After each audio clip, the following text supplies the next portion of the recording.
Wow, look at all these parts. These 3-inch spacers, so those go on top of the spring, and then these go on the bottom to lengthen the shock. That'll make the entire thing work. And right now it has a 5-inch lift in the front. This with the 3-inch is going to be equivalent to an 8-inch lift. So 6-inch shock, 2-inch spacer, 3-inch spacer with the 5-inch lift. That's going to make these into 8-inch shocks with an 8-inch lift. Then I have these, which go on over top, and then I can install a secondary shock for more dampening. Right now, anytime I take a jump, it bottoms out hard. So I need to try and get as much dampening in the front of that thing as possible, because that Hemi is heavy.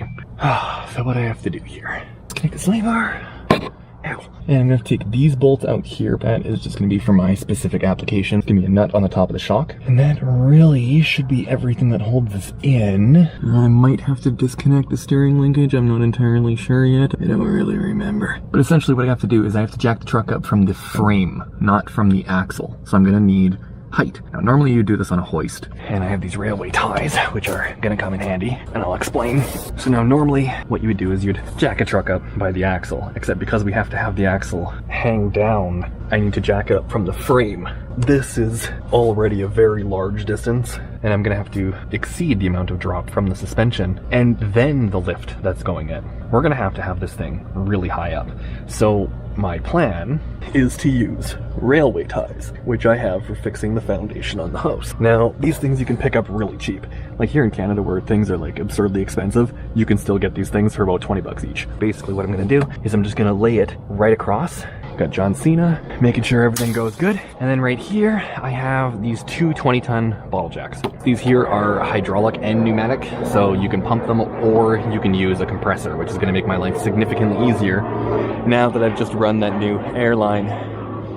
Trying to make a stupid video here, come on. But basically that's all there is to this. We're essentially just gonna have the truck, we're gonna lay a piece of wood right across, put two bottle jacks, lift it up from the frame. That'll give us enough height to take the wheels off and then disconnect the suspension on the front to drop the axle down with a normal jack on the bottom of the axle, and that'll allow us to lower it, you know, safely. And then we just kinda, bloop, slip the thing in, jack it back up, zip, zip, zip, tighten those bolts, and in theory, that should be it. Except it's already 9 o'clock, so I'm probably not going to be taking this apart tonight. Which means I'm just going to be getting that board underneath, get the jacks, and I can probably zip the wheels off, but I mean, there's really no point tonight, so I might as well just do that tomorrow. Yeah, so I'm just going to jack the truck up. In hindsight, I probably should have pulled the truck up like another foot, and then I could have just slid this over. Let's just drag this out, move this over, and just slide this under the truck. I want to have this as close to the front as possible, so I'm probably going to try and jack it up right here. That to me at least makes a little bit of sense. So we'll just kind of center that up. That looks good. Now I can open the jacks. Oh god, there's grease all over this. Ew. Oh god. It's raining. Let's load that up under there. We might need to use a second railway tie. If we need to put a second one, I got 3. I wish it wasn't so late. I could use the compressor. But that's essentially the setup. Giant ass piece of wood, 2 bottle jacks on the frame, lift it up. If it could just consistently rain so I didn't have to work on the truck, that'd be really cool. Oh look, now it's gone. Now it's not raining anymore. Perfect. Oh no. Now it's raining again. I got about, I don't know, 5-10 minutes of work in. Then it starts raining again. And it looks like the rain is finally letting up, so yay. First we have to take those lower bolts out. Hopefully this doesn't explode. How am I gonna get in there? There's a nut in there. Guess we could pop these off. That's good. Oh, god damn it. The bolt is spinning on the inside. Deadly. Looks like we're taking these out. 19 on this side.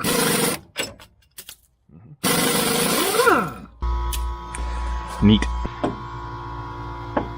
Oh my god. Why?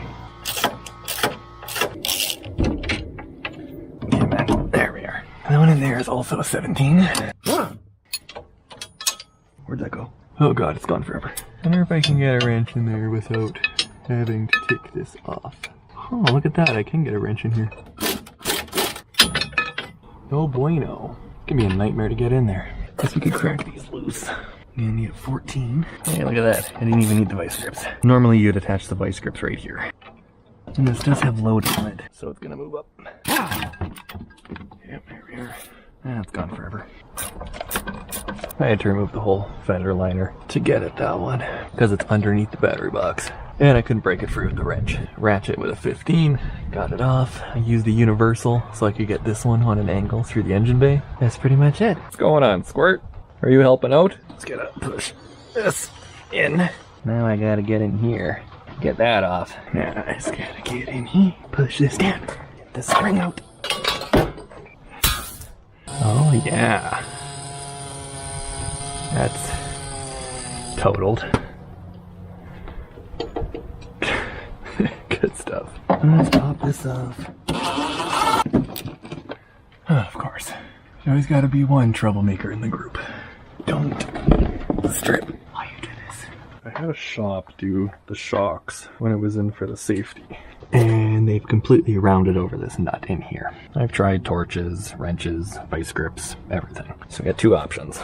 I can either weld that on, or I can cut it off. So we're going to ladder. I'm gonna try and get right in here, zip it clean through there. Then all I gotta do is get a new nut and bolt. Good luck, everybody. There we are. One blown shock removed. Really? That's the game we're playing? What the hell, man? There we go. Ow, Stacy, ow. Ow. Ow. God damn it. Okay, I gotta wait for that one. Well, now I gotta order bolts. Not getting this done today. I guess there's not really anything else to do until I get those bolts. Guess I could clean up the diff or something, paint it, paint the frame. I got a little bit carried away. Pretty much have the whole thing assembled.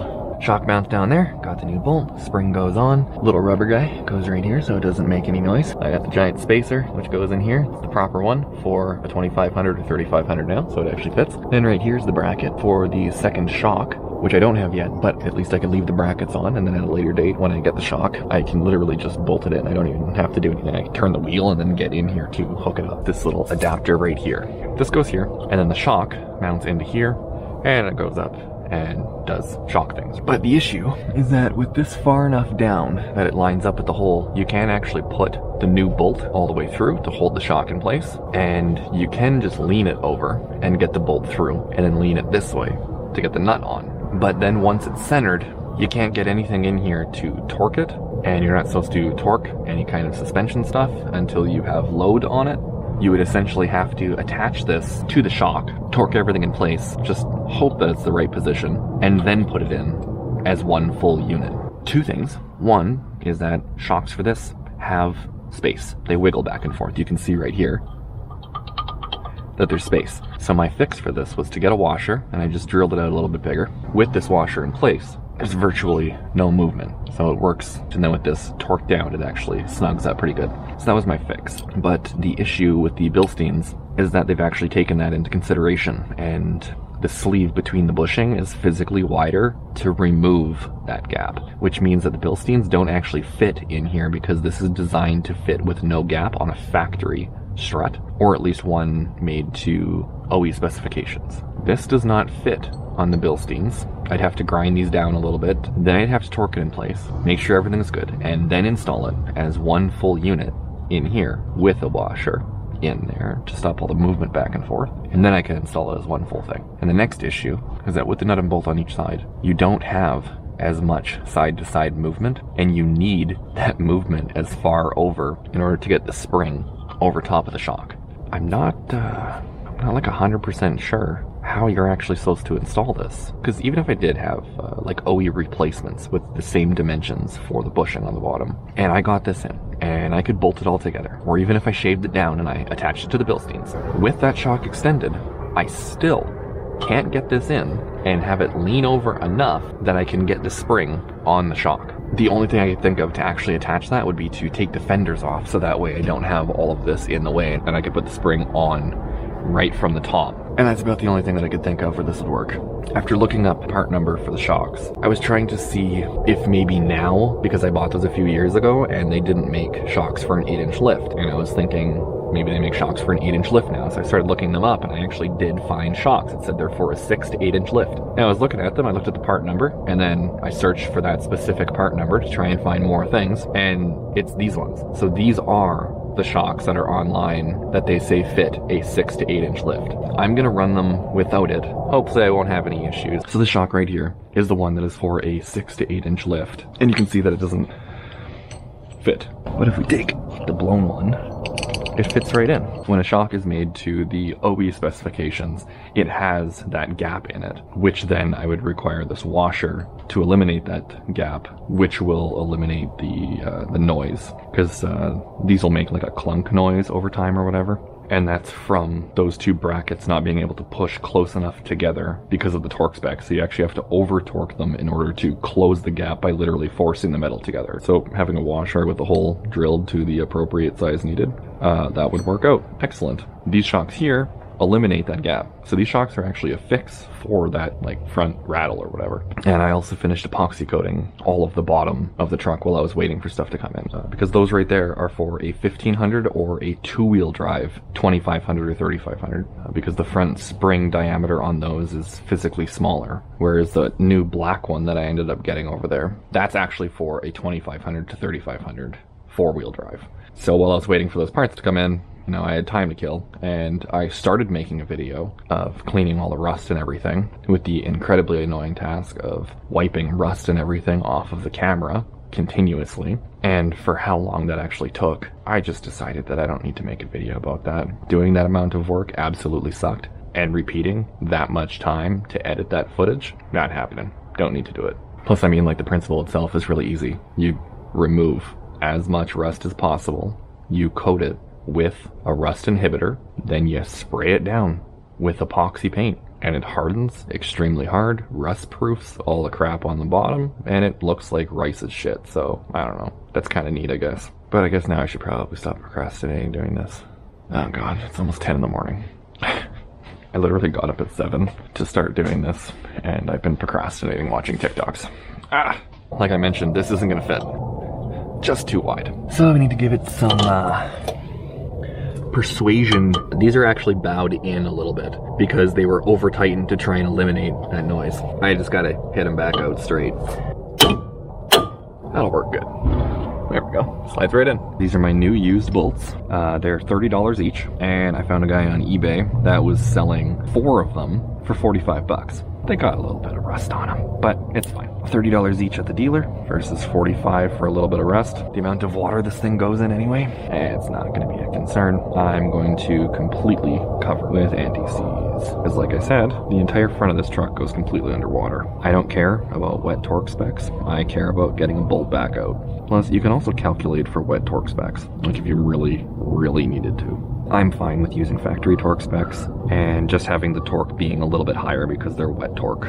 Also, if you don't know what wet torque is, it's when you have some sort of lubricant on a bolt or a nut and you torque it down to spec, and because the lubricant is in there, there's less resistance, which means that the bolt ends up torquing more because it can spin more freely to get to that required torque. There's less resistance on it to torque it, so you end up torquing everything higher than it should be.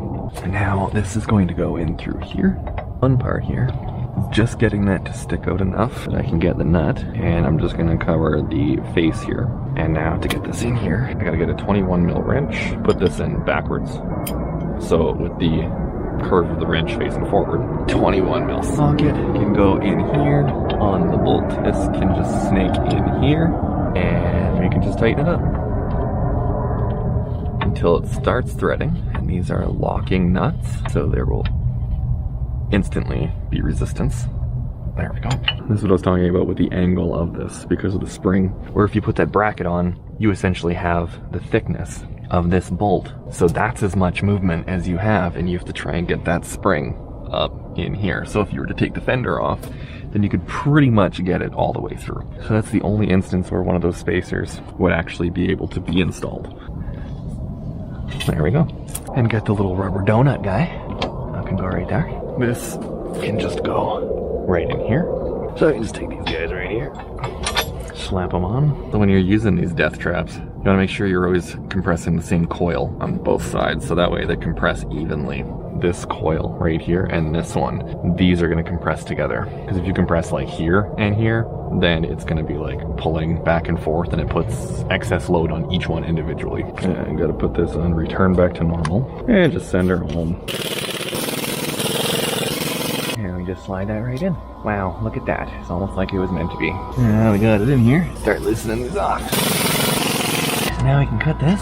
Make sure that it comes up through here, just like magic. I just gotta jack the axle up. Are you just doing dog things? Are you helping? Yeah. Make sure all three of those are through, and that it's pushing everything together. Ah, yes, good, good. There we go. Is this yours? Yeah. You goof. Are you helping? Yes. Do you want to put these bushings on for me? Yeah. Or do you just want to chew on them? I'm not allowed to get any work done because you want to chew on these bushings? Yeah. Yeah, I have no idea what I'm doing with this truck. Yeah. And you're gonna sit there and watch anyway. Yeah. Good boy. That guy goes on. Now we gotta get the sleeve in there. This one here goes on with this part facing up, and it goes onto the little sleeve. I just can't force it in there. Yeah. Oh yeah. Alright, now we can do this thing. It's gonna go up on here like that. This goes towards the back because the mount goes here. Now this has to get in there. And all those years of Tetris are gonna pay off. Now we can get these 14 started. I'm just gonna make sure that's going through the middle. Jack it up a little bit more and more. Make sure the bushing goes through. Ow, god damn it. So now this bushing, one side's bigger than the other one, so it can go around. Big side goes down. You got the retaining washer on, and the 19 mil nut. So you can see a little bit better on this side. Not a bunch of crap in the way. Nut, retaining washer, big bushing with the big side facing down. The other bushing in here, smaller piece pointing up, retaining washer, and shock. You got the bracket on top of the second shock mount. First time that I get to use this new 3/8 torque wrench. So these nuts here are 75 Newton meters or 55 foot-pounds. And now this top one up here is 54 Newton meters or 40 foot-pounds. So those are good for now. And we can start doing that lower bracket now. For me, it's gonna be a little bit different. So I'll kind of explain why. So this goes here, like this. And then this goes in with the spacing on the outside. So that way the other shock can go in further away from the bracket itself. So that way it doesn't rub into this bolt right here. So it's like this, with the washer closer to the actual mounting bracket. Next you have these bolts. The long one goes through. It's for this, which holds the shock in place. And then this one here attaches to the axle portion there. Now I can't use that because the rough country lift has this bolt that goes all the way through, and the nut is on this side with a little spacer in between. So I have to reuse this. Otherwise there's nothing holding this section on over here. And then this bolt here I have to reuse, because with the bracket in place, this has to go from there to here, and you can see that it's not actually long enough to go through because of this added bracket here from the lift kit. So that's how you'd install it without this extra. For me, I need to go get one of these bolts, but longer. I can't use that one. I can't put that on yet anyway. So all I have is this one here, which goes up here, and I have to drill a hole for. It's not needed right now because I don't have the shock that goes in here, because it's gonna be using a rear shock, and I only have the Bilsteins for the front right now. So when I order 2 sets of Bilsteins for the rear, because they're both gonna be the same height, drill this out, put that in, pop the shock in, go all the way down into this bracket, which will already be mounted, and then I just put that little spacer thing in there and we're golden. This one down here on the bottom, which is going to be 149 Newton meters or 110 foot-pounds. Now it's all jacked up. Just gotta kind of weasel this thing in here. Yeah man, get in there. Alright, there we go.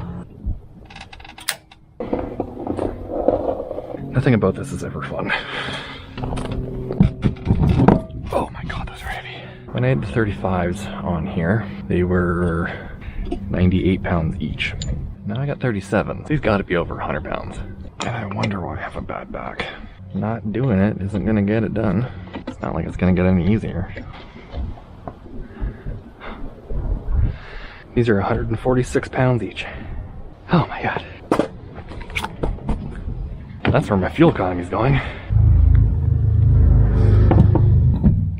Now we get to see what I messed up, if anything goes wrong. And that turned out pretty good. Clearly I have to put the flares back on. Gotta put the fender liners back in. Just gotta figure out what I'm doing about the sway bar, because it's like super bent. Tires aren't even close to the bumper anymore. Brake lines, tons of play left over, so I'm not gonna have to worry about any binding or anything. These are already extended brake lines. So I'm just gonna finish buttoning this thing up, and then, yeah, I guess I have to spin it around and start doing the back. Damn. It sucks. Oh well. Like the video if you liked it. Dislike it if you didn't like it. That's cool. Subscribe to the channel if you like watching me do these stupid things and losing my mind in the process. Or, you know, don't do any of it. I'm not telling you what to do.